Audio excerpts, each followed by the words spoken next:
AI ဆိုတာကလေအခုဆိုရင်ကျွန်တော်ရဲ့နေ့စဉ်ဘဝထဲမှာနေရာတကာရောက်နေပြီနော်ဒါပေမဲ့အဲ့ဒီ AI ကိုအတွက်ပဲတီးသန့်အလုံးလုပ်ပေမဲ့အတွင်းသည့်လက်ထောက်တယောက်လိုမျိုးကိုယ်ပိုင်ကျွမ်းကျင်သူတယောက်လိုမျိုးဖြစ်အောင်ရောဘယ်လိုလုပ်ကြမလဲဒီနေ့မှာတော့ Google ရဲ့ Gemini Gems ကိုသုံးပြီး AI ကိုတကက်ကိုယ်ပိုင်ဖြစ်အောင်ဘယ်လိုဖန်တီးမလဲဆိုတာကိုကြည့်သွားကြပါမယ် Dean Stokes ပြောတဲ့ဒီစကားလေးကိုခဏလောက်စဉ်းစားကြည့်ကြရအောင်တပတ်အလုပ်ထဲမှာအပြင်းဆုံးအညီငွေ့ဆုံးအလုပ်ကဘာဖြစ်မလဲဟုတ်တယ်မလားအပတ်တိုင်း email jam တွေအသက်တွေပြန်ရေးနေရလာတော့ report အရှိကြီးတွေကိုအချင်းချုပ်နေရတာတို့အဲ့ဒီလိုမျိုးညီငွေ့စရာကောင်းဒီအချိန်လဲအញ្ញမ်းကုန်တဲ့အလုပ်တွေအနည်းနဲ့များတော့ရှိကြတာပဲလေအဲ့ဒီလိုထက်ခါလုပ်ရတဲ့အလုပ်တွေကကျွန်တော်တို့ရဲ့တန်ဖိုးရှိတဲ့အချိန်တွေကိုဘလို့တောင်ယူထားလဲ ဆိုတော့အဲ့လိုထက်ခါလုပ်နေရတဲ့အလုပ်တွေအတွက်ဖြည့်ရှင်းချက်တစ်ခုရှိလာရင်ကောဘယ်လိုလဲစဉ်းစားကြည့်လေ ဗီဒီယိုတွေတင်တိုင်းသိရအောင်အကောင့်လေးကို like follow subscribe နှိပ်ထားပေးအောင်နော် ကိုတုံးနေတဲ့ AI ကအဲ့ဒီအလုပ်တွေအတွက်လိုအပ်တဲ့စီကန်းတွေကိုလိုချင်တဲ့ပုံစံတွေကိုအကုန်ကြိုသိနေပြီးတော့ click တစ်ချက်နှိပ်လိုက်ရုံနဲ့အလိုရောက်လုပ်ပေးနိုင်မယ်ဆိုရင်ဘယ်လို့တော့အဆင်ပြေတော့မလဲ ဟုတ်ကဲ့အဲ့ဒီအဖြေကတော့ Gemini Gems ပါပဲဒါကဘာလဲဆိုတော့လေကိုပိုင် AI လက်ထောက်လေးတွေကိုကိုယ့်ဘာသာဖန်တီးနိုင်တဲ့ feature အသစ်တစ်ခုပေါ့အဲ့ဒီခါကတော့ prompt တွေကိုထပ်ခါအစနေပြန်ရိုက်ထိုက်နေရလဲဒုက္ခနဲ့လွတ်ထွက်ပြီပေါ့ ပိုပြီးရှင်းအောင်ပြောရရင်ပေါ့နော် Gem ဆိုတာက Gemini ထဲမှာကိုပိုင် AI ပညာရှင်အသေးစားလေးတွေမွေးထားလိုက်တာနဲ့အတူတူပါပဲ ChatGPT မှာ custom GPT စီရှိတယ်လို့ပေါ့ဥပမာတစ်ခုပြောပြမယ် social media အတွက်ကို brand တွေ tone of voice နဲ့ကိုက်ညီတဲ့ caption တွေအမြဲတမ်းရေးခိုင်းနေဆိုပါစို့အဲ့ဒီခါကျရင် Gem တစ်ခုရင်ဖန်တီးကြမယ်ပြီးလို့ကို brand ရဲ့ tone ကဘယ်လိုဖိရမယ်ဆိုတာကိုတစ်ခါပဲညွှန်ကြားထားလိုက်မယ်ဒါဆိုနောက်ပိုင်းကျရင်ဒီပုံတော့ caption ရေးပေးလို့ပြောလိုက်အောင်မယ်သူကအရင်ညွှန်ကြားချက်တွေကိုအကုန်မှတ်ထားပြီးသား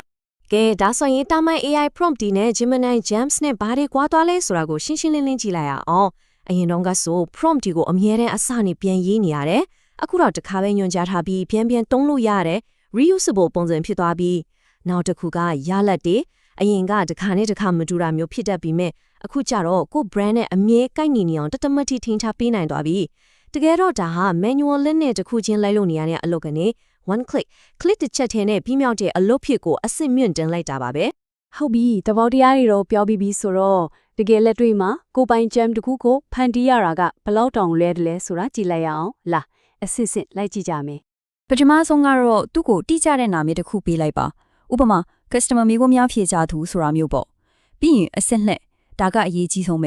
ဒီနေရာမှာမင်းက for ရတဲ့ customer service ကိုစားလေတယောက်နော်မိကွန်းတီကိုရှင်းလင်းနဲ့အသေးစိတ်ဖြေပေးရမယ်ဆိုတဲ့လိုမျိုးညွှန်ကြားချက်တွေအတိအကျပေးရမှာပါအဆင့်3ကကြတော့ context ပေါ့ကိုကုမ္ပဏီရဲ့ FAQ file လိုမျိုးကို upload လုပ်ပေးလိုက်ရင် Gem ကအဲ့ဒီထက်ကအချက်လက်တွေကိုပါအခြေခံပြီးတော့ပိုပြီးတိကျတဲ့အဖြေတွေပေးနိုင်တော့မှာပါနောက်ဆုံးအဆင့်ကတော့အားလုံးအဆင့်ပြေတယ်လားဆိုတာကို test လုပ်ကြည့်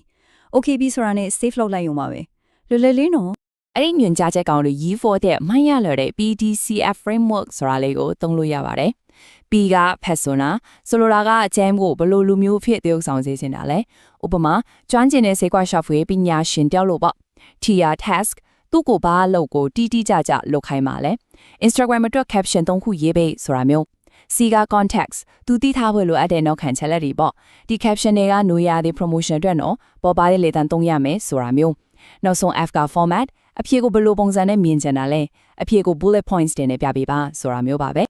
persona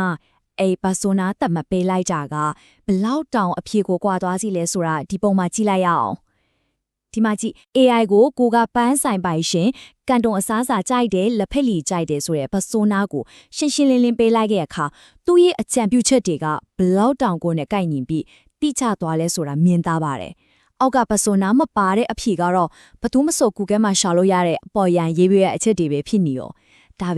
ာဒါတောင် personalization ရဲ့တကယ်အစွမ်းပေါ့ ကဲ Gem တွေကိုဘယ်လိုဖန်တီးရမလဲသိပြီဆိုတော့သူတို့နဲ့ဘယ်လိုအန်အောစရာကောင်းတဲ့အလုပ်တွေလုပ်လို့ရသေးတယ်ဆိုတာကိုစက်ကြည့်ရအောင်တကယ်တော့ထိနိုင်ကြည်တွေလားအဆုံးမရှိပါဘူး ဥပမာပေါ့နော် document summarizer Gem ဆိုတာလေးကိုပဲစဉ်းစားကြည့်စာမျက်နှာ90ရှိတဲ့ report ကြီးတစ်ခုလုံးကိုထိုင်ဖတ်နေစရာမလိုတော့ဘူးအဓိကအချက်တွေနဲ့နောက်ဆက်လုပ်ရမယ့်အရာတွေကိုစက္ကန့်ပိုင်းအတွင်းအချင်းချုပ်ပေးနိုင်တယ်ဒါမှမဟုတ် marketing copy coach ဒါကလည်းအရင်မိုက်တယ်ကို brand ရဲ့အတန်ကိုသူကအတိအကျတီးပြီးသားဖြစ်နေတော့ social media caption တွေရေးကိုခေါင်းချောင်းနေစရာကိုမလိုတော့ဘူးဒီလိုမျိုးလေးတွေကကိုယ့်ရဲ့အလုပ်ချိန်တွေကိုဘလောက်တောင်ထပ်တာစင်မလဲစဉ်းစားတမ်းကြည့်ဒါပေမဲ့ခဏလေး Gem ကတကယ်ပဲအဲ့လောက်ထိရောက်ရလားဒါက Vero ခန်းစားချက်အရာပြောနေရလားဒါမှမဟုတ်တကယ် research အထောက်ထားရှိလို့လားအခု ညာရဲ့ဆိုင်ရာသူတေသနာတစ်ခုကဘာကိုတက်တေပြနေလဲဆိုတာကြည့်ပြီးတော့ဒီ personalization ရဲ့နောက်ွယ်ကတိပံပညာကိုနည်းနည်းလောက်နားလည်အောင်စူးစမ်းကြည့်ကြရအောင် ပုံမှန်အားဖြင့်တော့ AI model ကြီးကပိုပြီး smart ဖြစ်လာလေကိုယ့်အတွက်ပိုကောင်းတဲ့အဖြေတွေပေးနိုင်တယ်လို့ထင်ရှားရှိလာပါတော့ဒါပေမဲ့ဒီတုတေတနာကတော့အဲ့လိုရိုးရိုးရှင်းရှင်းကြီးမဟုတ်ဘူးလို့ပြောနေပါတယ်ဒါကနည်းနည်းတော့အထူးဆန်းတယ်နော်ကဲဘာကြောင့်လဲဆိုတာကြည့်လိုက်အောင် ဒီချတော့တစ်ချက်ကြည့်လိုက်ဒီမှာအပြရောင်တိုင်းက AI ကို persona တတ်မှတ်ပေးထားတဲ့အချင်းဒီပေါ့အစိမ်းရောင်ကတော့ RAG လို့ခေါ်တဲ့ document နေတဲ့ကနေအချက်လက်ရှာဖွေဖြည့်ကြားတဲ့နီလန်ပြီးတော့မိခိုးရောင်ကတော့ဘာ persona မှမပေးထားတာတတိချကြည့်လိုက် modern အမျိုးအစားတွေမတူပေမဲ့အားလုံးမှာ persona တတ်မှတ်ပေးထားတဲ့အပြရောင်တိုင်းတွေက accuracy အမြင့်ဆုံးဖြစ်နေတာကိုတွေ့ရလိမ့်မယ်ဒါကဘာကိုပြနေလဲဆိုတော့ AI ကိုဘယ်သူဖြတ်မှန်းဆိုတာရှင်းရှင်းလင်းလင်းပြောပြတာကအထီရောက်ဆုံး personalization နီလန်ဖြစ်တယ်ဆိုတာပါပဲအရန်ရှင်းပါတယ် ဆိုတော့ဒီနေရာနိုင်တဲ့အထူးကသင်ခန်းစာလာတော့အရန်ရှင်းပါတယ်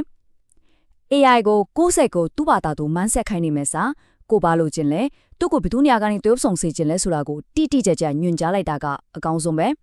အဲ့ဒါကပဲ Gemini Gems ရဲ့အထူးကအားသာချက်သူ့ရဲ့ core value ပါပဲ ဟုတ်ပြီ Gems တွေကအခုလက်ရှိမှာတော့အရန်ကိုသုံးဝင်နေပြီဒါပေမဲ့ Google ကဒီမှာတင်ရက်နေမှာမဟုတ်ဘူးလေဆိုတော့ AI personalization ရဲ့နောက်တစ်ဆင့်အနာဂတ်ကဘယ်လိုပုံစံဖြစ်လာနိုင်မလဲအခုပဲတစ်ချက်ကြည့်လိုက်ကြရအောင် Gems နဲ့ agent ကြားကအဓိကခြားနာချက်ကကူညီသူ assistant ကနေကိုစားလုပ်ပေးသူ agent ကိုပြောင်းသွားတာပါပဲဥပမာဗျာခီးစဉ်ခုစီစဉ်မယ်ဆိုပါစို့အခုလက်ရှိ Gem ကိုတော့ Bangkok ကဟိုတယ်ကောင်းလေးရှာပေးလို့ခိုင်းလို့ရမယ်ဒါပေမဲ့အနာဂတ်မှာလာမယ့် Gem နဲ့ agent ကိုကြတော့ငါ့အတွက်နောက်လာ Bangkok ကို3ရက်ခီးစဉ်ခုအစားဆုံးစီစဉ်ပေးလီယန်လက်မှတ်နဲ့ဟိုတယ်ပါ booking လုပ်ပေးလို့ခိုင်းလို့ရသွားမှာသူကအဲ့ဒီလိုအားလုံးကိုအစားဆုံးအလိုလျောင်းလို့ဆောင်ပေးသွားမှာပါ Gemini agent ရဲ့လုံနိုင်စွမ်းတွေကိုနည်းနည်းလောက်စဉ်းစားကြည့်ရအောင်ကိုယ့်ရဲ့ email တွေကိုသူ့ဘာသာသူဖတ်ပြီးတော့အရေးကြီးတဲ့ meeting တွေကို calendar မှာအလိုရောက်ထည့်ပေးထားမယ်ကိုဝယ်ခြင်းတဲ့ပစ္စည်းကိုပြောလိုက်ရုံနဲ့ online မှာရှာဖွေဈေးနှုန်းနိုင်ရှင်ပြီးကိုအစဝယ်ပေးလိုက်မယ်ဒါဟာတကယ်ကိုကိုပိုင်တွင်းမှုတရားအနာမှာခံထားလိုက်ကြလို့ပါပဲ အဆုံးသတ်အနေနဲ့စဉ်းစားစရာမိကွန်းလေးတစ်ခုထားခဲ့ခြင်းပါတယ် AI ကကျွန်တော်တို့ရဲ့လက်ထောက်အဆင့်ကနေကိုအစအလုပ်တွေကိုလုဆောင်ပေးခဲ့ကိုစားလက်အဆင့်ကိုကူးပြောင်းလာတဲ့အခါနီးပညာနဲ့ကျွန်တော်တို့ရဲ့ပူးပေါင်းဆောင်ရွက်မှုကိုဘယ်လိုပြန်ပြီးအသတိပေးဖွင့်ဆိုကြမလဲဘယ်လိုအလုံးမျိုးလေးကိုတော့သူ့ကိုလုံးဝလွှဲပေးလိုက်မလဲဘယ်လိုအလုံးမျိုးလေးကတော့ကိုယ်တိုင်ပဲဆက်လုပ်သွားခြင်းကြမလဲဒါကတော့ကျွန်တော်တို့အားလုံးအနာဂတ်အတွက်အလေးနဲ့စဉ်းစားရမယ်အရေးကြီးတဲ့မိကွန်းတစ်ခုဖြစ်လာတော့မှာပါ